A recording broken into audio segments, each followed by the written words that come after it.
ನಮಸ್ಕಾರ.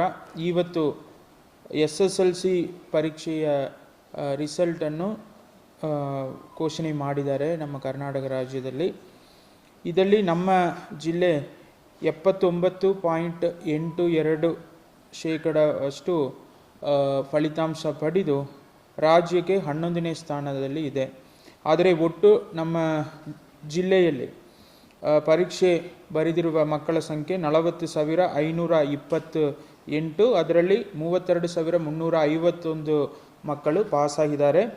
ಅದರಿಂದ 79.82% ಫಲಿತಾಂಶ ನಮ್ಮ ಜಿಲ್ಲೆಗೆ ಸಿಕ್ಕಿದೆ. ಈ ಎಲ್ಲ ಮಕ್ಕಳಿಗೆ ನಾನು ಜಿಲ್ಲಾಧಿಕಾರಿಯಾಗಿ ಎಲ್ಲ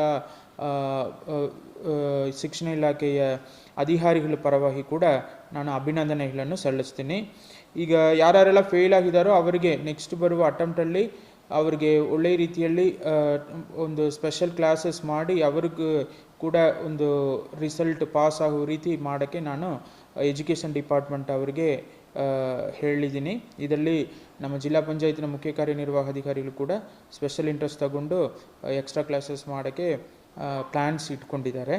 ಅದೇ ರೀತಿ ನಮ್ಮ ಜಿಲ್ಲೆ ಕಳೆದ ವರ್ಷದಲ್ಲಿ ಕೂಡ 11ನೇ ಸ್ಥಾನದಲ್ಲಿ ಇತ್ತು. ಈ ವರ್ಷ ಆ ಸ್ಥಾನವನ್ನು ಕಂಟಿನ್ಯೂ ಮಾಡಿಕೊಂಡಿರುವುದು ನಮ್ಮ ಎಲ್ಲರಿಗೂ ಸಂತೋಷ. ಯಾಕಂದರೆ ಈ ವರ್ಷ ತುಂಬ ಸ್ಟ್ರಿಕ್ಟಾಗಿ ವೆಬ್ಕಾಸ್ಟಿಂಗ್ ಎಲ್ಲ ಮಾಡಿ ನಾವು ಈ ಒಂದು ಎಕ್ಸಾಮನ್ನು ಕಂಡಕ್ಟ್ ಮಾಡಿದ್ದೀವಿ. ಇನ್ಫ್ಯಾಕ್ಟ್ ಬೆಂಗಳೂರಿಂದ 7-8 ಅಬ್ಸರ್ವರ್ ಇಲ್ಲಿ ಬಂದು ಎಲ್ಲ ವೀಕ್ಷಣೆ ಮಾಡಿದರು. ಧಾರವಾಡಿನ ಅಪರ ಆಯುಕ್ತರು ಅವರೇ ಬಂದು ಇಲ್ಲಿ 2 ದಿನ ಕೂತ್ಕೊಂಡು ಬಿಟ್ಟರು, ಹೇಗೆ ಮಕ್ಕಳೆಲ್ಲ ಬರೀತಾರೆ ಎಕ್ಸಾಮನ್ನು ನೋಡೋಕ್ಕೆ.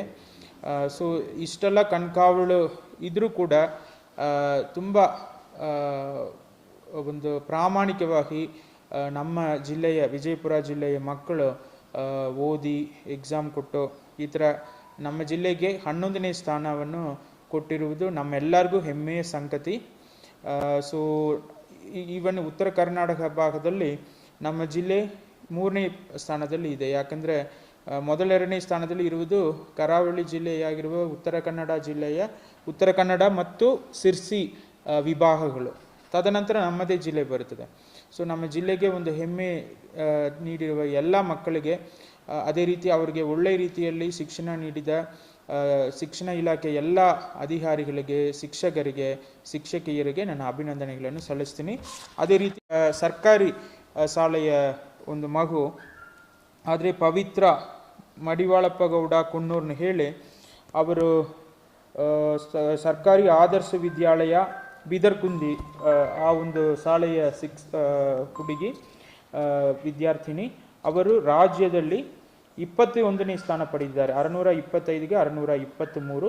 ಅವರಿಗೂ ಕೂಡ ನನ್ನ ಅಭಿನಂದನೆಗಳು. ಅವರ ಶಾಲೆಗೂ ಕೂಡ ನನ್ನ ಅಭಿನಂದನೆಗಳು. ಅವರಿಗೆ ನಾವು ಒಳ್ಳೆಯ ರೀತಿಯಲ್ಲಿ ಫೆಲಿಸಿಟೇಷನ್ ಮಾಡ್ತೀವಿ ಹೇಳುತ್ತಾ ನನ್ನ ಮಾತುಗಳನ್ನು ಮುಗಿಸ್ತೀನಿ.